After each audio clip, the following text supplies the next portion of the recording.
بسم اللہ الرحمن الرحیم۔ السلام علیکم۔ ایک مرتبہ حضرت امام علی ابن طالب مسجد کوفہ کے ممبر پر کھڑے ہو کر خطبہ دے رہے تھے کہ خطبے کے ختم ہونے کے بعد ایک شخص کھڑا ہوا اور کہنے لگا، اے علی ابن طالب، میں آپ سے حضرت آدم علیہ السلام، شیطان اور جنات کے بارے میں کچھ سوالات کرنا چاہتا ہوں۔ تو حضرت علی ابن طالب نے یہ فرمایا کہ اے بندہ خدا، تو مجھ سے جو کچھ بھی سوال کرنا چاہتا ہے بے شک وہ سوال کریں۔ وہ شخص کہنے لگا، اے جناب علی ابن طالب، تو پھر میرا پہلا سوال یہ ہے کہ اس ساری کائنات میں سب سے پہلے کافر کون تھا؟ آپ مجھے اس کافر کا نام بتائیں۔ میرا دوسرا سوال یہ ہے کہ آسمان میں شیطان کا کیا نام تھا؟ آپ مجھے شیطان کا وہ نام بھی بتائیں۔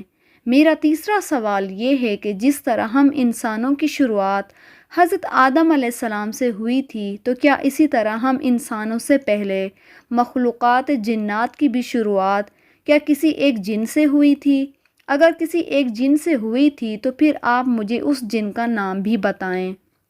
میرا چوتھا سوال یہ ہے کہ جس طرح اللہ نے ہم انسانوں کی ہدایت اور رہنمائی کے لیے ہم انسانوں میں اپنے نبیوں اور پیغمبروں کو بھیجا تھا، تو کیا اسی طرح اللہ تعالیٰ نے مخلوقات جنات کی بھی ہدایت اور رہنمائی کے لیے جنات کی طرف بھی اپنے کسی نبی یا پیغمبر کو بھیجا تھا یا پھر نہیں بھیجا تھا؟ میرا پانچواں سوال یہ ہے کہ جب جنت میں حضرت آدم علیہ السلام سے ایک بھول کی وجہ سے اللہ کی نافرمانی ہوئی، تو اس نافرمانی کے بعد حضرت آدم علیہ السلام نے اللہ سے رو رو کر کس قدر معافی مانگی؟ اور آپ مجھے حضرت آدم علیہ السلام کے اس رونے اور اللہ سے معافی مانگنے کی کیفیت کے بارے میں بھی بتائیں۔ اسی طرح میرا چھٹا سوال یہ ہے کہ جب اللہ نے آدم علیہ السلام کو جنت سے نکال کر اس زمین پر اتارا تھا، تو اللہ نے آدم علیہ السلام کو اس زمین کے کس حصے پر اتارا تھا؟ آپ مجھے اس زمین کے حصے کا نام بتائیں۔ میرا ساتواں سوال یہ ہے کہ حضرت آدم علیہ السلام نے اس زمین پر کتنے سال تک زندگی گزاری تھی؟ آپ مجھے حضرت آدم علیہ السلام کی عمر کے بارے میں بتائیں۔ میرا آٹھواں سوال یہ ہے کہ آخر جب جنتی لوگ جنت میں جائیں گے تو جنت میں جانے کے بعد یہ جنتی لوگ آپس میں کس زبان میں بات کریں گے؟ اور آپ مجھے ان جنتی لوگوں کی زبان کے بارے میں بتائیں۔ اور اسی طرح آپ سے میرا نواں سوال یہ ہے کہ جب دوزخی لوگ دوزخ میں جائیں گے تو دوزخ میں جانے کے بعد یہ دوزخی لوگ بھی آپس میں کس زبان میں بات کریں گے؟ آپ مجھے ان دوزخی لوگوں کی زبان کے بارے میں بھی بتائیں۔ حضرت امام علی ابن طالب نے اس شخص کے یہ 9 سوال سننے کے بعد اس کو کہا، میں آپ کے تمام سوالوں کے جواب دیتا ہوں۔ اے بندہ خدا، تمہارا پہلا سوال مجھ سے یہ ہے کہ ساری کائنات میں سب سے پہلے کافر کون تھا؟ تو اے بندہ خدا، سب سے پہلے اس بات کو جان لو کہ کافر وہ ہوتا ہے جو اللہ کے کسی حکم کا انکار کرے۔ لہٰذا اس ساری کائنات میں سب سے پہلے اللہ کے حکم کو انکار کرنے والا شیطان تھا، کیونکہ جب اللہ نے شیطان کو یہ حکم دیا کہ وہ آدم کو سجدہ کرے تو شیطان نے تکبر کی وجہ سے اللہ کے حکم کو ماننے سے انکار کر دیا۔ جیسے ہی شیطان نے اللہ کے اس حکم کو ماننے سے انکار کیا، تو اسی وقت ہی یہ شیطان اس ساری کائنات میں سب سے پہلا کافر بن گیا تھا۔ لہٰذا اے بندہ خدا، آپ جان لیں کہ شیطان ہی ساری کائنات میں سب سے پہلا کافر ہے۔ اسی طرح تمہارا دوسرا سوال یہ ہے کہ آسمانوں میں شیطان کا نام کیا تھا؟ تو اے بندہ خدا، آسمانوں میں فرشتے شیطان کو حارث کے نام سے پکارتے تھے۔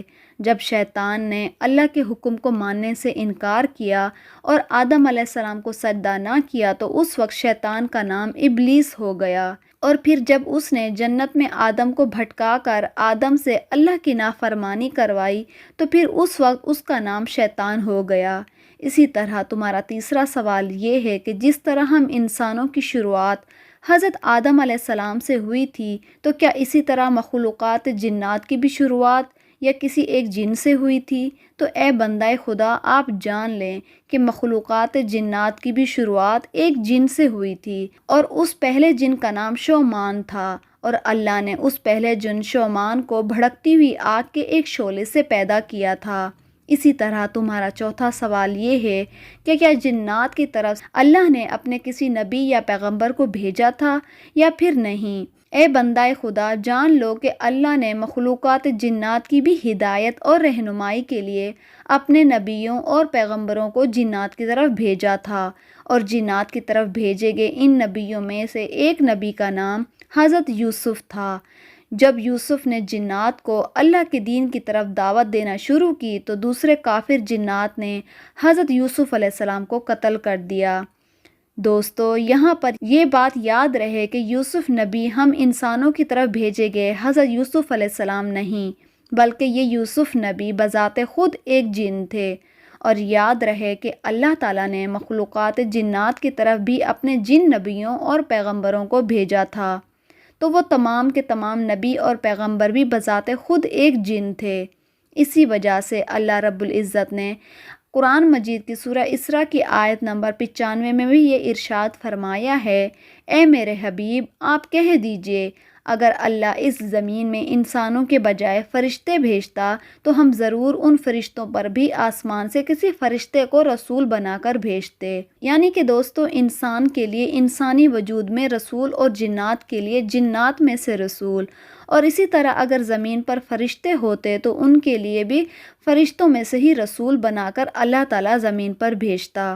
اور دوستو، اب یہاں پر ساتھ ہی یہ بھی بات یاد رکھیں کہ اللہ رب العزت نے مخلوقات جنات کی طرف بھی اپنے نبیوں اور پیغمبروں کو بھیجا تھا۔ اس بات کا ذکر قرآن پاک کی سورہ انعام میں آیت نمبر 130 میں واضح طور پر موجود ہے۔ اسی طرح اے بندہ خدا، اب تمہارا پانچواں سوال یہ تھا کہ جب جنت میں آدم علیہ السلام سے اللہ کی نافرمانی ہوئی تو اس نافرمانی کے بعد آدم علیہ السلام کس قدر رو رو کر اللہ سے معافی مانگتے رہے۔ آپ جان لیں کہ جنت میں آدم علیہ السلام 100 سال تک رو رو کر اللہ سے معافی مانگتے رہے۔ آدم علیہ السلام جنت میں اس قدر روتے رہے کہ آپ کی ایک آنکھ سے اتنے آنسو نکلے جتنا پانی اس وقت دریائے دجلہ میں موجود ہے، اور دوسری آنکھ سے اتنے آنسو نکلے کہ جتنا پانی اس وقت دریائے فرات میں موجود ہے۔ اسی طرح تمہارا چھٹا سوال یہ ہے کہ جب اللہ نے آدم علیہ السلام کو جنت سے نکال کر زمین پر اتارا تو اللہ نے آدم علیہ السلام کو اس زمین کے کس حصے میں اتارا تھا؟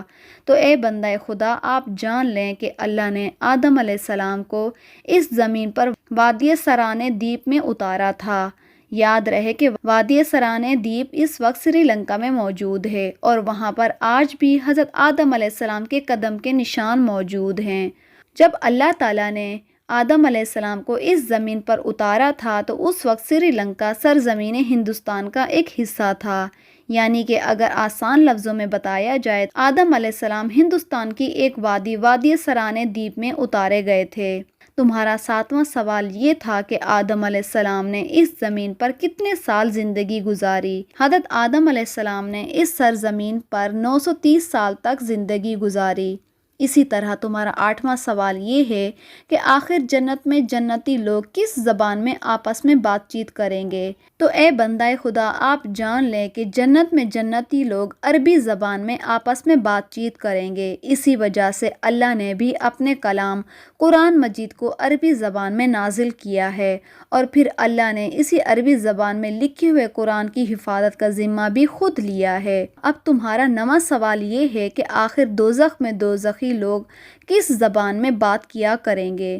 تو اسی طرح اس آخری نویں سوال کا جواب امام علی ابن طالب نے اس شخص سے یہ فرمایا کہ دوزخ میں دوزخی لوگ آگ کی پوجا کرنے والے مجوسیوں کی زبان میں بات کیا کریں گے، اور دوزخ میں یہ دوزخی لوگ اللہ سے چیخ و پکار کر کے مسلسل معافی کی فریاد کریں گے، اور افسوس یہ ہے کہ ان کی ان چیخ و پکار اور معافی مانگنے کے باوجود بھی اللہ تعالیٰ انہیں معاف نہیں کرے گا، کیونکہ جنت اور جہنم کا فیصلہ اٹل ہوگا، اور جو مشرکین اور کافر اور منافق جہنم میں پہنچ جائیں گے تو دوبارہ ان کو موت نہیں آئے گی۔ حضرت علی ابن طالب کے یہ 9 سوال سن کر وہ آدمی دنگ رہ گیا۔ امید ہے کہ آپ کو یہ ویڈیو پسند آئی ہوگی۔ پسند آنے کی صورت میں ویڈیو کو لائک، چینل کو سبسکرائب کریں۔ جزاک اللہ۔